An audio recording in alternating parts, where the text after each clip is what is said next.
잘 오셨습니다. 여기는 교육에 관한 진솔한 이야기가 있는 교육 공감입니다. 학교 선생님과 교육 전문가, 학부모가 함께 만나 교육, 배움에 관한 이야기를 나눕니다. 교육 공동체로서 서로를 이해하는 시간, 또 함께하는 시간, 우리 교육에 관한 담백한 이야기가 있는 시간, 교육 공감 시작합니다. 네, 오늘 교육 공감 또 함께하게 되었습니다. 오늘도 한 분 모셨습니다. 안녕하세요. 네, 안녕하세요. 경기도 교육연구원에서 일하고 있습니다. 백곰쌤 백병부입니다. 네, 안녕하세요. 저는 깨비샘 선행초등학교 교장 정혜순입니다. 네, 반갑습니다. 우리 또 근황 얘기 좀 해보고 싶어요. 네, 그래서 함께 근황 이야기 나눠보려고 하는데요. 어떻게 지내셨어요? 네, 저는 이제 연구가 본격적으로 시작이 돼서 연구를 하고 있는데 올해 하고 있는 연구가 IB, 그 뜨거운 감자 IB 연구인데요. 그래서 학교를 이제 다니면서 IB로 수업이 어떻게 진행되는지를 보고 있어요. 이제 뭐 시작 단계이기 때문에 여러 학교를 다닌 거는 아닌데 네. 어제 어떤 학교를 갔는데 초등학교인데 눈에 띄는 게 두 가지가 있었어요. 하나는 아직도 마스크를 쓰고 있는 애들이 반에 한두 명씩 있더라. 네, 맞아요. 왜 그럴까? 날도 더워지는데.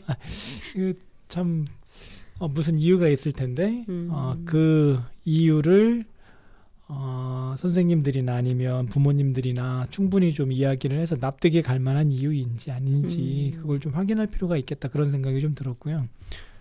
또 하나는 선생님들이 IB라는 그 일종의 프로그램일 수도 있고 교육과정일 수도 있고 그런데 그거를 그 맹목적으로 수용하는 것 같지는 않더라. 그러니까 그동안 해왔던 나름의 수업 혁신 또 평가 혁신을 지속하기 위한 방법으로 IB라는 도구를 뭐 일종의 비빌언덕이죠. 그렇게 활용하고 계신 게 아닌가, 뭐 그런 생각이 좀 들었어요. 네. 네, 연구 중이시니까 이제 머릿속에 연구로 꽉 차신 것 같아요. 네, 우리 혜순쌤 어떻게 보내세요? 네. 네, 이제 학교가 바빠졌죠. 날씨가 더워지면서 5월이 제일 바쁜 것 같아요. 학교는 어린이날이 곧 있어서 1, 2학년 어제 2학년, 오늘 1학년 전래놀이 부모님들 한 30분씩 오셔가지고 네, 아주 성황리에 진행을 했고요. 학생자치회 행사도 2건 정도 진행을 하고 있어서 약간 바깥 활동이 늘어나는 시기여서 뭐가 많아지고 있습니다. 네. 또 아이들이 바깥놀이 하기 딱 좋은 시기인 것 같아요. 더 더워지면 또 못하는데 학교가 굉장히 활발하게 움직이는 것 같네요. 저는 또 4월에 날씨가 너무 왔다 갔다 해가지고 뭐 어저께는 추웠는데 갑자기 여름이 온 것 같고 막 왔다 갔다 했던 것 같아요. 근데 이제 어쨌든 이제 녹음이 짙어지는 계절이다. 막 색깔이 좀 변한 게 느껴지는 기간이 된 것 같다라는 생각이 좀 들어가지고 바깥 풍경 요즘 딱 예쁜 것 같아요. 너무 진하지도 않고 예쁜 것 같아서 참 좋은 것 같습니다. 오늘은 교육공감은 스승의 날쯤 해서 우리가 함께 나누고 싶은 이야기인데요. 교권과 학생 인권 사이, 이러한 주제로 이야기 나눠봅니다. 첫 번째 코너 우리 학교 이야기에서는 선행초 정혜순 교장 선생님께서 초등학교에서의 교권과 학생 인권, 학교의 고민과 상황들 뭐 이런 것들 나눌 거고요. 두 번째 코너 우리 교육 이야기에서는 교권과 학생 인권, 이것들을 교육적으로 어떻게 바라봐야 하는지를 백병부 경기도 교육연구위원님께서 나눠주십니다. 마지막 코너 우리 아이 이야기에서는 학부모님의 고민을 또 나누는 시간 가집니다. 교육공감은 매주 금요일 8시에 96.3MHz를 통해서 방송되고 있습니다. 오늘도 많은 기대와 청취 부탁드리겠습니다. 악동 뮤지션의 초록창가 듣고 교육공감 시작합니다.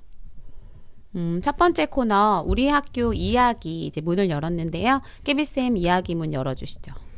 네, 이게 좀 쉽지는 않지만 작년 9월부터 교권에 대한 이야기가 되게 많이 나왔잖아요. 근데 교권이라는 게 저도 오래전에 이렇게 알지 못했지만 교사의 권리를 줄임말이라고 생각하는 경우가 많은데 사실은 교권은 교육활동할 권리거든요. 그래서 교사의 권리라는 말은 없고 그냥 교사도 인권인 거죠. 학생도 인권인 거고 그래서 누구나 보편적으로 갖는 게 뭐 인권을 가진 교사가 있는 거고. 근데 최근에 서울시 의회에서 학생인권 조례를 폐지했다고 하더라고요. 그거 마치 이제 교권과 학생인권이 반대되는 권리처럼 다뤄져서 아마 시의원들이 그렇게 생각했기 때문에 학생인권 때문에 학교 폭력이 많아지고 교권이 무너졌다. 이런 식으로 파악해서 그 시의원이 거의 다 찬성을 해서 17명 중에 8명 네. 찬성을 해서 폐지가 됐다고 하더라고요. 그래서 이게 사실은 누구나 인권을 존중해줘야 한다는 취지에서 학생인권이 좀 떨어졌다는 판단으로 혁신학교 운동 초창기에 시도교육 청별로 제정된 거라고 알고 있는데 최근에 또 경기도 교육감은 폐지는 답이 아니다. 이런 식의 보도 자료를 내셨더라고요. 그래서 반갑긴 한데 경기도 역시 3월에 새학기 되자마자 학교에 학교생활 인권 규정이라는 게 있어요. 근데 내용은 작년에 바뀌었는데 그거를 인권 빼고 생활규약이라는 이름으로 바꾸라고 내려왔어요. 네. 그래서 또 금지어가 하나 늘었거든요. 혁신, 민주, 마을, 인권까지. 근데 그렇게 진행이 되고 있는데 두 분이 보시기에는 뭐 저희 부모 세대랑 학생들, 요즘 학생들 사이에 학생 인권의 권리, 학생 권리가 어떻게 변한 것 같으세요? 어떤? 되게 많이 이제 인권을 얘기하는 게 이제 학교만이 아니라 많은 사회에서 이야기하게 되잖아요. 그러니까 분명히 많이 변했는데, 학생들이 약간 존중받아야 되는 것들이 있었을 때도 있었지만, 이제 지금은 또 그런 의미보다는 좀 더 확대되어 있긴 한 것 같거든요. 누구나 인간의 존엄성이나 뭐 이런 것들까지 포함되어 있다고 생각하는데, 저도 인권 조례 자체를 그냥 폐지하는 게 교권을 살리는 길이다. 약간 이런 식으로 생각하는 게 굉장히 이분법적인 사고가 아닌가. 반대되는 개념으로 얘기하는 건 너무 그렇다라는 생각이 들고, 전 좀 이제 뭐 이런 다른 얘기지만 요즘 폐지 조례안을 정말 많이 발의를 하는 곳이 많아요. 저는 이제 의원님들이 하실 일이 뭐 만들어 놓은 거 폐지가 주가 아니라 이제 필요한 법안 다른 걸 만들어야 되는데 그거의 개정도 아니고 왜 이렇게 폐지를 되게 많이 하는지 최근에 수원에 또 마을 조례를 폐지하겠다는 게 있어가지고 또 이제 시끄럽거든요. 그러니까 약간 좀 그런 부분? 뭐 그런 문제가 있으면 고치고 바꾸자가 아니라 없애자. 이거 이상하잖아. 문제 상황이 발생했잖아. 그럼 얘가 있어서 그래. 뭐 이런 식의 판단으로 인권을 또 들이대면 이렇게 가지 않을까 싶어요. 네. 그 학생 인권이든 교사의 교육할 권리든 어쨌든 권리잖아요. 그러니까 권리의 반대쪽에 있는 게 아마 의무일 거예요. 네. 저희가 어렸을 때는 학생으로서의 권리도 있고 학생으로서의 의무도 있고 교사로서의 권리도 있고 교사로서의 의무도 있고 그러니까 어떤 직업인 또는 학생이라는 신분으로서 가질 수 있는 권리도 있고 의무도 있고 그런데 예전에는 권리보다는 의무가 훨씬 더 강조된 거죠. 학생이기 때문에 누려야 될 권리보다는 학생이기 때문에 사회가 규정한 의무를 훨씬 더 앞세운 거죠. 때로는 의무를 다하기 위해서는 권리는 잠시 유예. 뭐 이렇게 이제 생각했던 게 예전에 그 의무 중심의 학교 운영 방식이었던 것 같아요. 교사도 마찬가지고요. 교사도 교사이기 이전에 또는 교사로서 교사이기 때문에 누려야 될 권리라는 것이 틀림없이 있는데 뭐 예를 들면 내가 전문가로서 가르칠 내용을 선정할 권리 이건 교사의 권리거든요. 그런데 그렇죠. 그런 권리보다 교사로서 지켜야 될 의무, 규정, 규칙 뭐 이런 것들을 훨씬 더 강조했던 게 예전에 그 방식이었던 것 같아요. 근데 그게 사회가 민주화되고 또 권리 의식이 신장되고 뭐 등등등 하면서 의무 이전의 권리를 더 강조하는 또는 의무와 권리 균형을 찾는 뭐 이런 상황의 변화가 최근 몇 년 동안에 있었던 것 같고 네. 그게 뭐 어떻게 보면 교사라는 정체성을 가진 사람들 내에서의 권리와 의무 학생이라는 신분을 가진 그 집단 내에서의 권리와 의무 이렇게 논의가 되면 좋은데 그래서 이제 권리와 의무의 균형을 찾는 게 되게 네, 좋은데 이게 그렇죠. 집단과 집단, 그러니까 교사 대 음. 학생 이렇게 얘기가 되면서 이상하게 방향이 꼬인 거죠. 맞아요. 사실 학생으로서의 권리와 학생으로서의 의무의 균형을 찾는 게 되게 중요한데 네. 그거를 마치 학생의 권리를 강조하면 저쪽 엉뚱한 데 있는 이제 교사의 권리가 침해되는 또는 교사의 의무가 강조되는 이런 방식으로 논의가 되다 보니까 네. 사실 핀트가 잘 안 맞은 거죠. 네. 그런 것 같아요. 그러게요. 그러니까 저 고등학교 때는 왜 요새는 이제 두발 자유화 여서 학교마다 이것도 양상이 다르더라고요. 자유화의 그 기준들이 또 학교마다 다르긴 그쵸, 한데 그때는 뭐 파마, 염색, 그다음 길이 이런 거에 대한 규제가 다 있어서 저 아직도 고등학교 1학년 때 옆에 짝이 핑컬 파마 앞머리 하고 학생부장님이 싸대기를 맞아요. 교실을 맞아요. 전체 보는 앞에서 때린 기억이 있는데 요즘은 그렇지는 않지만 이 시대가 또 요구하는 권리들이 있잖아요. 그러니까 요즘 예전에 비해서 많이 좋아졌다, 편한 줄 알아 이런 게 아니라 요즘의 상황에서 벌어지는 권리의 침해들이 있어서 그렇게 잣대를 들여다봐야 되는데 자꾸 라떼는 말이야. 맞아요. 이렇게 맞아요. 쳐다보니까 네. 좋은 줄 알아 이런 식의 평가 이외에 나아가지 못하는 것 같아서 그게 좀 안타깝기도 하고 네. 그렇죠. 학교도 그렇고. 네, 그래서 그 어떤 갈등의 그냥 요소, 이걸로 인한 갈등이 시작이다. 뭐 이렇게 보는 것 같고, 그리고 어쨌든 학교마다 상황에 따라서 이제 유연하게 적용되기도 하고 이런 것들이 되게 다름에도 불구하고 그냥 몽뚱그려가지고 딱 이렇게 끝! 뭐 이런 식으로 하지 마! 끝! 이런 식으로 가는 거는 이제 좀 시대에 맞지도 않은데 그것들을 좀 인지를 못하지 않나. 뭐 사회가 약간 굉장히 뭐 그런 건 있는 것 같거든요. 약간 사회가 계속 두 개로 갈라지는 느낌은 갈라치기를 너무 많이 하잖아요. 그러니까 이것도 그런 것처럼 계속 갈라치는 방식으로 얘를 바라보는 거 이제 되게 좀 안타까운 것 같아요. 이게 뭐 정치가 됐든 뭐가 됐든 다 그런 식으로 사람들이 보는 걸 옛날에는 좀 특정 몇몇이 그런 태도를 취했을 때 저희가 저건 좀 아니지 않아가 좀 많았는데 이제는 그거에 동조하시는 분들이 되게 약간 이상한 거 계속 보니까 안 이상하다고 생각하시는 건지 모르겠는데 그런 것 같아요 좀. 그러니까 권리하고 의무하고의 차이점이 되게 큰데 사실은 의무는 어떤 걸 최소한도로 하기 위한 그러니까 최소한의 방어선이 의무일 때가 많아요. 이거는 꼭 해야 돼.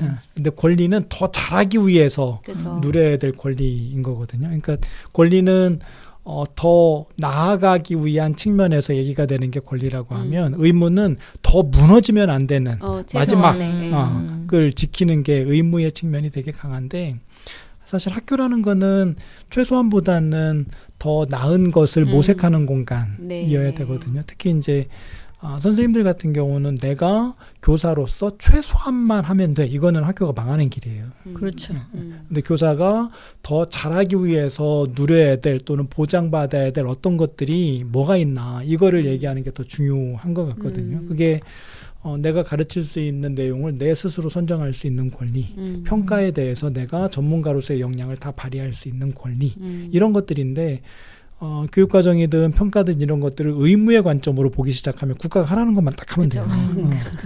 그러니까 사실 교권에 대한 논의도 그렇게 진행이 되는 게 바람직하고 아이들의 그 인권도 사실 마찬가지거든요. 내가 학생으로서 지켜야 될 최소한의 것 이렇게 얘기하기 시작하면 사실 학교는 애들에게 아무 의미가 없는 공간이에요. 그냥 가방 이제 출석일수 채워가지고 진급해서 그쵸. 중학교 가고 고등학교 가고 이게 이제 학생의 의무를 강조할 때 나타나는 현상일 거고 학생이 학교에서 더 잘 배우기 위해서 누려야 될 권리가 뭔가 이거를 인권 또는 학생의 권리 측면에서 접근하면 사실 내가 기본적으로 인간으로서 누려야 될 자유권이 보장될 때 내가 학교에서 더 잘 배울 수 있어. 그쵸. 이렇게 네. 접근하는 게 맞거든요. 그러니까, 아이들이 되게 열심히 하고 이렇게 뭐 학생 자치든 이런 문화가 살아있는데 보면 교사들도 그렇거든요. 네, 그러니까 같이 가는 문화인 것 같아요. 네. 근데 아이들이 막 답답해하고 막 예전처럼 학교는 감옥이고 되는 게 하늘 수 있는 게 없고 이런 데 교사들도 다 그렇게 얘기해. 할 수 있는 게 네. 없고 네. 답답하고. 그러니까 이게 어떤 대척점에서 가는 게 아니라 그냥 말씀하신 것처럼 권리는 나아가는 길이어서 함께 나아가면 동반해서 성장하게 되는 것 같아요. 네, 그 작년에 뭐 1년에 뭐 서희초 사건이라든지 약간 이런 것들로 인하여서 그 교권에 대해서 좀 더 우리가 이 권리를 보장해주고 선생님들이 교육을 할 정말로 원하는 교육을 아이들에게 할 권리들이 좀 더 보장되어야 된다라는 건 정말 당연하고 더 구체적으로 논의돼야 하는 것 같은데 오히려 저는 그냥 인권이랑 두 개를 이렇게 같이 놓는 바람에 그 선생님들께서 받아야 되는 그런 권리, 내가 보호받고 함께 나아갈 때 필요한 것들에 대한 논의는 더 안 하고 그렇게 되는 것 같아서 이거는 교육을 바라보는 관점에서 올바르진 않은 것 같아요. 정말 배 변호사님 말씀하신 것처럼 선생님도 더 잘 가르치기 위해서 어떤 것들을 또 선생님들의 목소리로 선생님들이 원하는 방향은 무엇인가에 대한 걸 참 논의하는 시간이 많았으면 좋겠는데 그게 좀 안타깝죠. 그게 사실은. 좀 그 방향이 완전 다르게 가서 법으로 맞서고 뭐 이렇게 돼요. 그러니까 더 잘 가르칠 수 있는 권리를 보장하라라고 요청을 했어야 되는데 네. 상대방이 그게 학생이든 학부모든 상대방이 지켜야 될 의무를 더 강화해라 이렇게 이제 논의가 네, 흘러가 네. 버렸어요. 그러다 보니까 그러네요.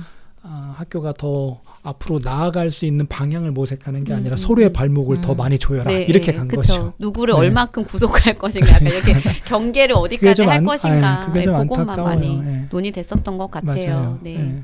네, 되게 그 여러 가지 상황이 맞물려서 뭐 우리가 노력을 안 한 거 아니지만 이렇게까지 됐다고 했을 때는 이제 요걸 발판 삼아 또 다른 논의가 더 이어졌으면 좋겠어요. 그냥 어떤 조례 뭐 이런 식으로 하는 게 아니라 아이들도 또 선생님들도 잘 교육 받을 수 있는 환경, 교육할 수 있는 환경이 좀 집중이 돼서 갔으면 좋겠다는 생각이 좀 듭니다. 네. 그래서 우리 그런 것들을 위해서 한쪽의 노력만이 아니라 함께 잘 노력하는 그러한 것들이 좀 계속되면 좋겠다라는 생각이 드는데요. 우리 노래 이제 들으면서 코너 마무리 해볼게요. 어떤 노래 들으면 좋을 것 같아요, 선생님? 네, 요즘 가끔 길을 잃은 것 같은 생각이 들 때가 많더라고요. 그럴 때 들으라고 누가 추천해줬어요. 옛날 네. 노래이긴 하지만 G.O.D의 길 듣고 싶습니다. 네, G.O.D의 길 듣고 오겠습니다. 서로에게 하는 시간 교육을 바라보는 따뜻한 시선 교육 공감 선생님과 학부모 교육 전문가가 함께합니다. 함께해요. 네, 노래 듣고 오셨습니다. 여러분은 지금 교육 공감을 듣고 계십니다. 두 번째 코너 우리 교육 이야기 나눌 건데요. 이 주제에 관해서는 빼꼼쌤 백병부 연구위원님께서 준비해 주셨습니다. 오늘 함께 나눌 이야기 또 시작해 주시죠. 네, 오늘 주제가 교권, 인권, 뭐 학생 인권 뭐 이런 얘기니까 인권에 관한 이야기를 해보고 싶어요. 인권이 아주 익숙한 말이기는 한데 사실은 네, 그렇죠. 누구에게나 인권이라는 게 있고 그 인권은 태어날 때부터 모든 인간에게 보장된 거고 누구에게나 뭐 신분이든 뭐든 네. 관계없이 동등하게 보장된 권리고 뭐 이런 것들이 이제 아마 인권하면 떠오르는 말일 거예요. 근데 사실 인권이라는 게 사람들에게 이렇게 피부로 느껴지는 개념으로 얘기가 된 거는 그렇게 오래된 것 같지는 않아요. 네. 그러니까 국제적으로는 유엔에서 이제 세계 인권 선언 1948년에 제정이 됐는데 1948년에 세계 인권 선언이 제정이 되고 각 나라들이 거기에 동의하면서 우리나라도 뭐 여러 나라들이 우리 이제 나름의 상황에서 인권이라는 거를 보장하기 위한 정책적인 노력을 하겠다라고 결의하기 시작하면서 이제 세계적으로 인권이라는 게 이 피부에 와닿기 시작한 거거든요. 네. 근데 사실 뭐 우리가 흔히 얘기하는 인권 선진국 뭐 미국이 거기에 해당이 되는지는 잘 모르겠습니다만 하여튼 미국이 1948년 이후에도 인권 선진국이라고 보기가 되게 어려웠어요. 흑인들이 네, 그쵸. 받았던 차별, 네. 뭐 여전히 그게 지속이 네, 그쵸, 되고 그쵸. 있고, 유럽도 마찬가지거든요. 음. 유럽도 이제 저희 큰아이가 지금 덴마크에서 교환학생을 하고 있는데, 네. 이제 피부로 느끼는 여러 가지 것들이 있는데, 그쵸, 그 생활하면서 피부로 느끼는 느끼게 여러 가지 되는. 것들 중에 하나가 여기는 백인들의 나라라는 거예요. 그쵸. 그러니까 외국인이면서 백인이 아닌 자기가 직접적으로 또는 간접적으로 느껴지는 인종차별이라는 게 아주 심각하다는 거예요. 덴마크가요. 네. 덴마크인데 덴마크가 되게 안 그렇더라는 그런 나라라고 거죠. 인식이 왜 그냥 뭐 전통적인 다른 유럽보다는 좀 더 자유 이런 것들을 종종종 총기 총기 사건이 나잖아요. 그죠? 종종종 총기 사건이 나고, 그러니까 우리 아이의 해석으로는 그러니까 휘게 문화라는 게 있잖아요. 그러니까 가족끼리 소박하게 지내는 문화. 네네. 이게 이제 휘게 문화인데 그렇게 될 수밖에 없는 조건이 있는 것 같다는 거예요. 뭐 밤이 길고 외부인으로부터 물론 뭐 그런 것도 있지만 못 믿는 거예요. 서로. 외부인을 서로 가족 말고는 믿을 수가 없어요.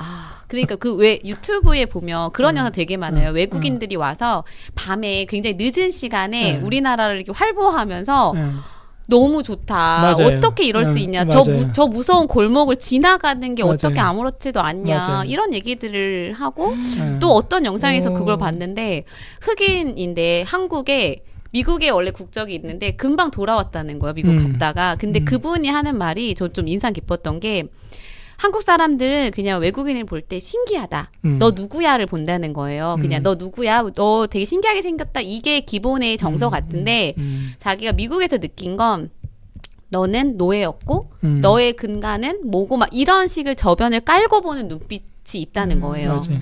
그러니까 아까 지금 백 선생 얘기하신 것처럼 그 문화도 우리는 밖에가 위험하고 그중에 유색 인종들이 더 우리에게 위협을 맞아요. 가한다는 그런 베이스의 어떤 말도 안 되는 배경의 지식을 가지고 있는 것 같아요. 그래서 그 흑인은 자기가 더 미국이 불편했다는 거예요. 맞아요. 그래서 돌아왔다 이렇게 얘기하더라고요. 네. 그래서 인권 얘기하면서 인권이 굉장히 서구에서 발달한 개념처럼 이야기를 하지만 그렇다고 해서 미국이든 북유럽이든 이런 나라들을 인권 선진국이라고 얘기할 수 있느냐. 사실은 그렇지 않다는 거죠. 그러니까 인권이라는 게 아까 얘기한 것처럼 모든 사람에게 동등하게 보장된 것처럼 이야기하지만 사실 서구의 역사는 그룹핑, 집단화를 통한 배제 역사였어요. 그 배제된 사람들이 스스로 뭐 여러 방식의 저항을 통해서 조금씩 그 경계를 허무는 과정이 아마 서구 역사의 과정이라고 얘기할 수 있을 텐데 어쨌든 뭐 그러면서 이제 인권이라는 개념이 만들어지고 제도화되고 점점점 인권을 누리는 사람들이 늘어난 거죠. 근데 이 인권이라는 게 인권이라고 쓰지만 접근하는 방법이 좀 달라요.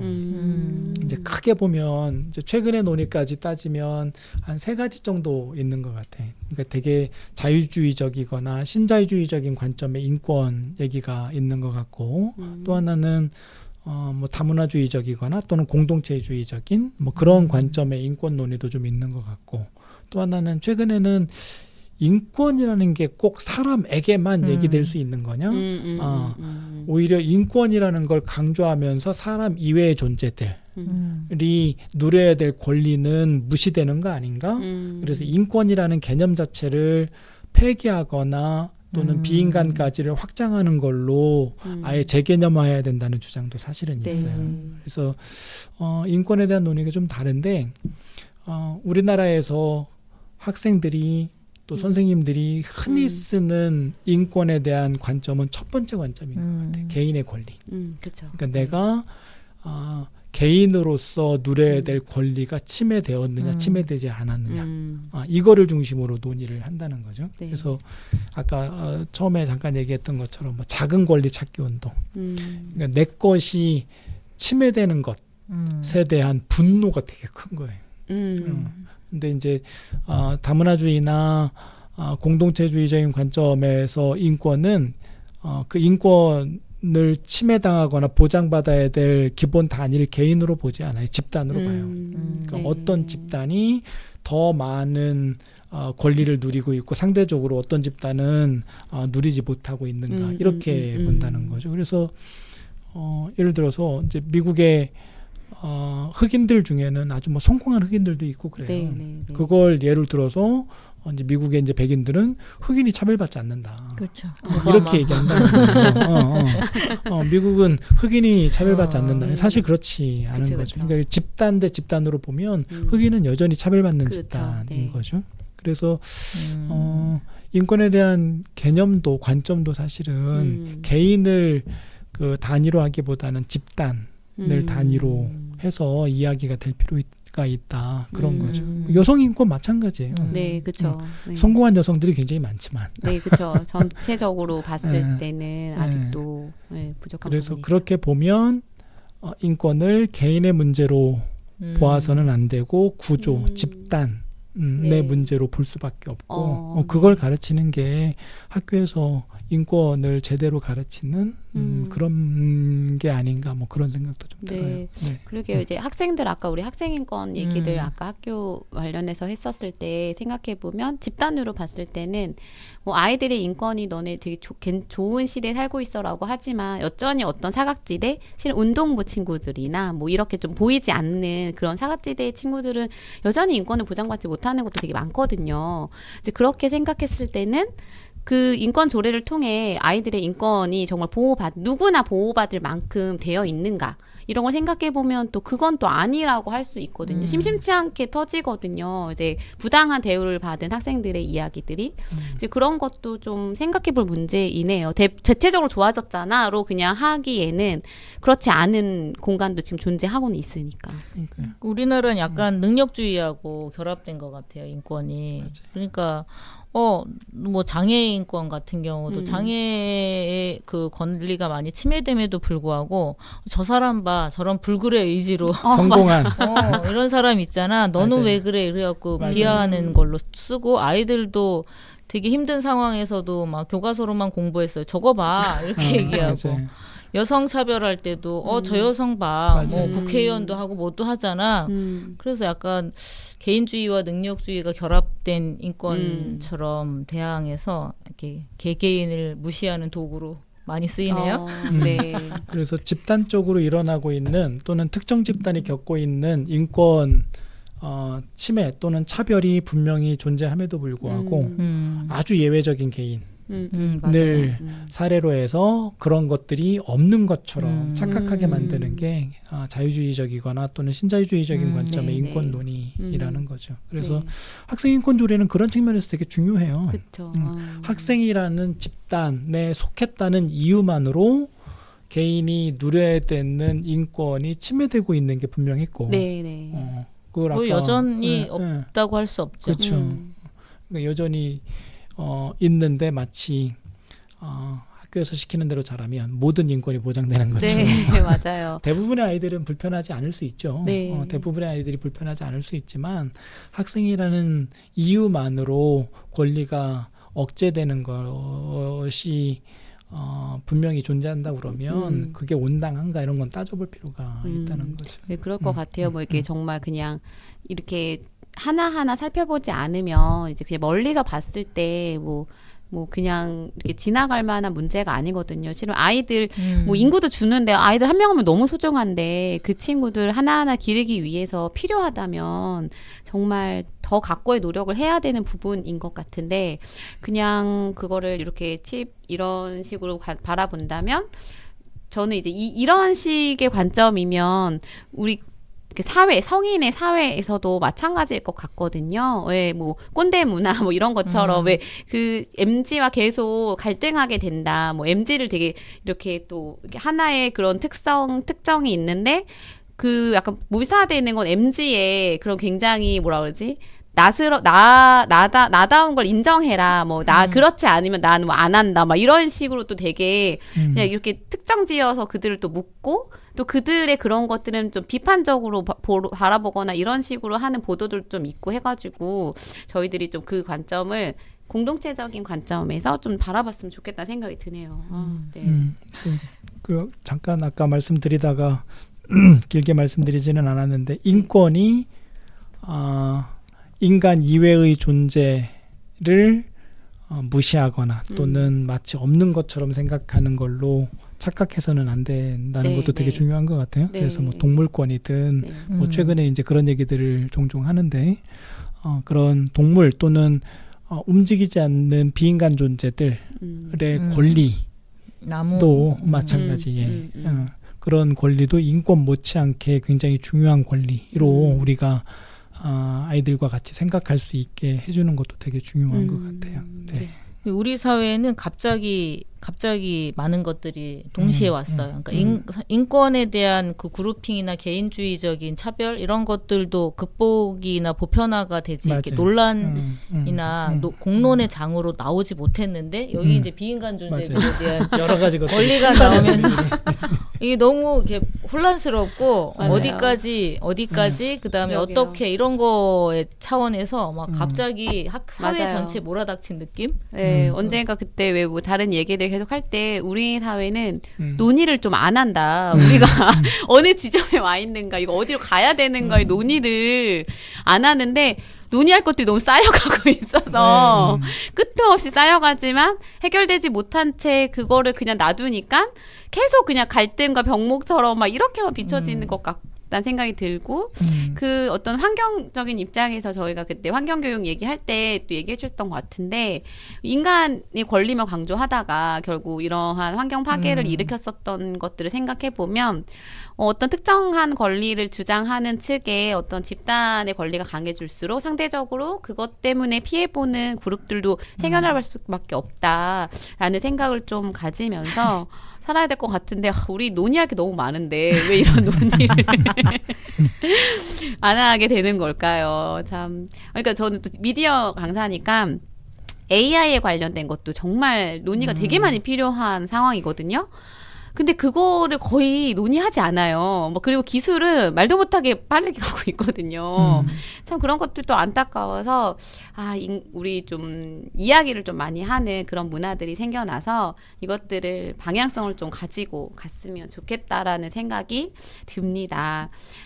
우리 여기서 또 노래 하나 듣고 갈게요. 이제 코너 마무리하면서 빼꼼쌤 어떤 노래 들을까요? 네, 저는 오른손잡이 기득권 한 번도 생각 못했던 거를 대학 때 왼손잡이 친구들을 맞아요. 만나면서 알게 됐어요. 그러니까 그 뭐 왼손으로도 잘 사는 애들이 물론 있지만 네. 왼손잡이인 사람을 집단으로 보면 또 사실 그렇지 않죠. 그쵸, 우리가 그쵸. 소수자에 대해서 없는 존재처럼 생각했던 거를 그때 알았어요. 네, 맞아요. 그러니까 어떤 친구가 밥 먹을 때 자기는 이쪽 편에 앉는 게 편하다는 거예요. 몰랐어요. 부딪힌다는 거를.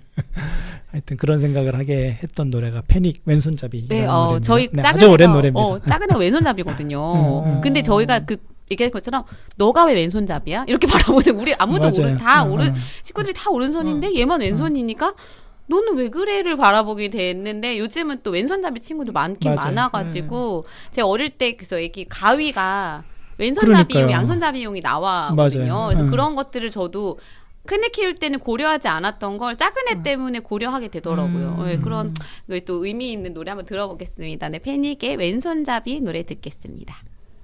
자, 들어봐. 손을 잡고 같이 가는 교육길.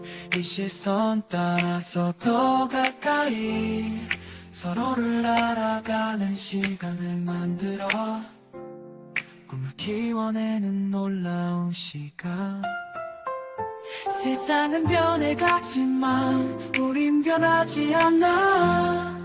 가끔 힘들어도 믿기만 한다면 삶의 의미를 찾으며 함께 걸어가자. 따뜻한 교육의 소중함을 느껴봐.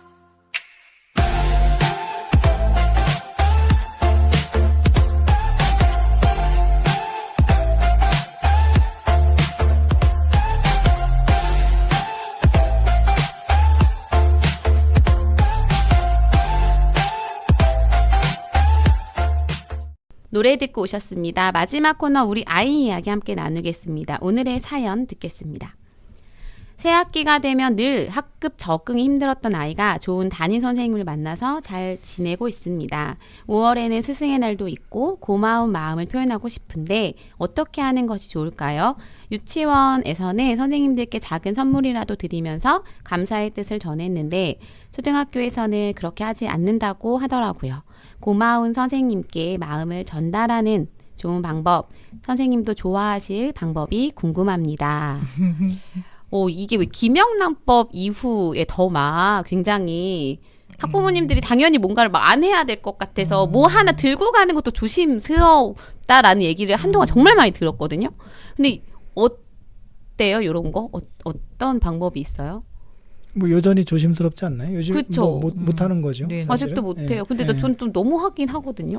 근데 아니 갑자기 이 생각이 났어. 그 아이들한테 이제 보상과 그 체벌 뭐 이런 거 하면서 보상에 대한 고민을 할 때 어떤 상을 줄까, 어떤 상장을 줄까, 어떤 선물을 줄까, 상품을 줄까 고민하잖아요. 근데 이제 혁신학교 논의하면서 어떻게 보상할까요? 가장 좋은 보상은 응원과 격려지. 그런 거 그 아이를 그만큼 크게 하는 건 없는 것 같거든요. 여기에 상품을 막 상장을 주고 이런 거보다. 그 저는 교사의 감사에 대한 것도 응원과 격려인 것 같아요. 아, 응원과 격려? 뭐 그냥. 그런 뭐 너무 무슨 일이 있었는데 아이가 덕분에 잘 됐다 이런 편지 하나면 편지, 두고두고 뭐 선생님 카드나? 힘들 때 쓸 수 있을 것 같아요. 아, 편지나 카드로 그 감사의 마음을. 응원과 격려. 응원과 격려. 그만한 게 없네. 빼꼼쌤 어떠세요? 그러니까 이게 그 김영란법은 물질로 하지 말라는 거잖아요. 네. 그 물질이 커피 한 잔도 안 되고 사실은 그쵸. 원칙적으로. 뭐 저는 좋은 것 같아요. 아, 그래. 그냥 그렇게 테두리를 딱 정해놓은 상황에서 그러면 이렇게. 그러니까 뭐 하여튼 뭐 제일 편한 게 물질이기는 한데. 근데 물질인데 반찬 같은 것도 포함이에요? 그거 안 되죠 사실. 반찬도 안 되는 예, 거예요? 예, 예. 아, 산 게 아닌 것도 안 되는 네. 거예요? 네, 안 되죠. 그러니까 뭐라고 그래야 되나, 교환이 가능한 것들 이런 것들은 안 되죠. 금전으로 교환할 수 있는 어떤 것들. 네. 그러니까 그 경계를 따지기 시작하면 애매한 것들이 있는데 애매한 거는 사실 안 하는 게 맞아요. 그거는 선생님들도 곤란하고 사실. 근데 두 분은 그래도 이게 금지되기 전에도 이렇게 교사 썼는데 이제 안 되고 나서도였잖아요. 선생님들 입장에서는 어떠세요? 제가 그 아주 좀 괴팍한 선생이었는데 그런 면에서는 그러니까 학기 초에 학부모님들이 선의로 정말 선의로 애들한테 간식을 뭐 학부모님들이 이제 십시일반 해가지고 뭘 맞아요. 넣어주셨어요. 쏘는 거 뭐 이렇게 네. 반에 이렇게. 네, 그게 뭐 일종의 관례이기도 했고 피자를 몇 판을 보내셨더라고요. 제가 푸드뱅크를 불렀어요. 진짜 그 피자 왔는데. 네, 푸드뱅크를 불러가지고 푸드뱅크로 다시 애들의 동의 없이. 진짜 동의 없어. 얼마나 먹고 싶었을까. 냄새가 나질 그랬겠죠. 않네. 네. 교실로 갔는데. 심지어는 다른 반은 먹었어. 진짜요? 어떡해. 그래가지고 되게 괴팍한 선생으로 소문이 나서. 그러긴. 네. 근데 그게 일종의 문화처럼 됐어요. 맞아요. 그래도 그런 적이 있었어요. 네. 곤란하다 선생님들. 저 이상한 선생 때문에 다른 선생님들도 곤란하다. 뭐 하여튼 어떤 부모님이 말 그대로 선의죠. 뭐 그분도 이제 무슨 뭐 양주 이런 걸 보내셨더라고. 비싸진 않은 건데 착불 퀵으로 바로 돌려보냈어요. 그런 일들이 몇 번 반복이 되니까. 근데 맞아요. 김영란법이 어떤 의미에서는 오고 가는 정을 끄는 것 같은 그런 매정함도 있지만 그게 통과되고 나서 훨씬 교사들이 마음이 편해졌어요. 네. 그러니까 당연히 안 갖고 오고 당연히 안 주고 이런 문화가 그냥 편해요. 사는 게 사고 고민을 안 해도 돼. 근데 왜냐면 누가 뭘 줬네 이런 얘기 들으면 다른 부모님들 사이나 아이들 사이에서도 약간 차별적 부담감들이 생길 거고 근데 교사는 또 그런 마음은 아닌데 그게 성의를 거부하는 게 되게 쉽지 않은 이렇게 괴팍한 이런 얘기 듣는 거잖아요. 사실은 거부하는 게. 근데 그런 게 김영란법으로 싹 정리돼서 굳이 괴팍하다는 얘기 안 듣고도 편한 삶을 상황을 정리할 수 있게. 그냥 그리고 선생님들 사이에서도 그 마음의 부담이 있어요.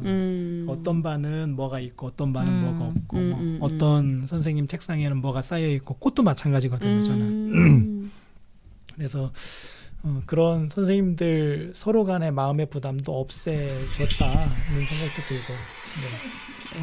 네. 네. 네, 저희가 이게 그냥 실시간으로 갈게요. 우리 네. 깨비쌤 전화 올린 거예요. 그래서 그 케빈쌤 말씀하셨던 것처럼 뭐 응원과 격려 되게 중요한 것 같고요. 그냥 뭐 카톡으로 메시지를 좀 보내주시든지 정 고마우면. 네.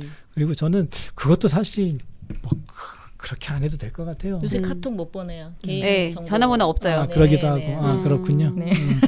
그래서 저는 학부모인 어른으로서 내가 해야 될 최선의 감사의 표시는 납세자로서의 의무를 다하는 거죠. 세금 잘 내면 그만해요.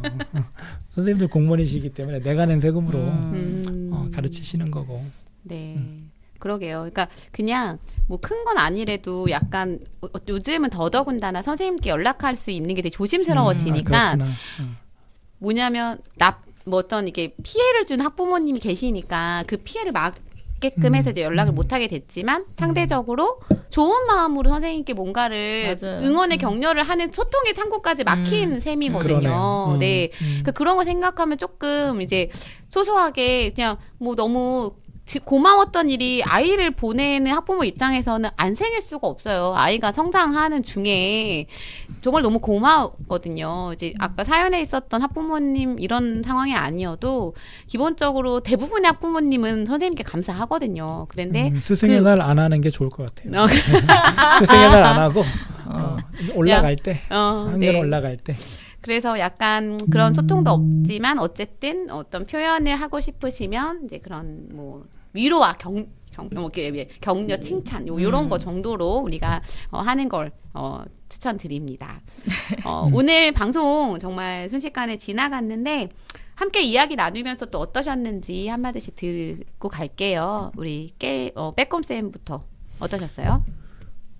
저는 맨 마지막 게 여전히 해결이 잘 안 되기는 하네요. 감사한데 감사의 마음을 표현하는 게 옳은가 그른가 어떻게 해야 되나 심지어는 내가 감사하다는 말을 전할 카톡이라는 수단도 없어진 거네요. 네, 감사의 마음을 전할 아무것도 없어요. 그러네요. 애가 네. 있잖아요. 편지 써서 보내면 돼요. 애한테 편지로. 애가 직접 하는 게 제일 좋을 것 같은데 나는 감사한데 애는 감사하지 않을 수도 있고. 그렇네요. 네, 하여튼 뭐 그 생각이 자꾸 드네요. 어떻게 해야 되나. 네, 네. 감사를 가르치는 것도 되게 중요한 교육이기는 한데. 맞아요. 네. 저는 아까 얘기하다가 보니까 이제 인권 얘기하면서 인권의 범위와 아까 뭐 여러 가지의 세 가지의 관점 이게 폭풍처럼 많은 고민들이 벌려져 있어서 뭐 하나 내가 중심을 잡고 이거 정리하고 이렇게는 못하는 거구나. 그런 시대는 아니구나. 길을 잃는 게 당연한 시대. 그런 생각을 해서 길을 잃었습니다. 정말요. 저희가 이제 방송 쭉 저는 생각이 든 게 오늘 스승의 날 특집이었는데 스승의 날에 우리가 잘 맞는 이야기를 했었나 뭐 이런 생각도 들고 그래도 어쨌든 저희가 이야기를 이렇게 하면서 선생님들과 학생들이 정말 잘 교육하고 교육받는 그런 학교들을 늘 응원하고 이런 것들이 좀 필요하겠다라는 생각이 듭니다. 어쨌든 너무너무 고생 많으신 우리 각지에 계신 선생님들 너무너무 고생 많으셨고요. 늘 응원합니다. 우리 루시의 작은 별 들으면서 오늘 물러가도록 하겠습니다. 함께 해주셔서 감사합니다. 네, 고맙습니다. 고맙습니다.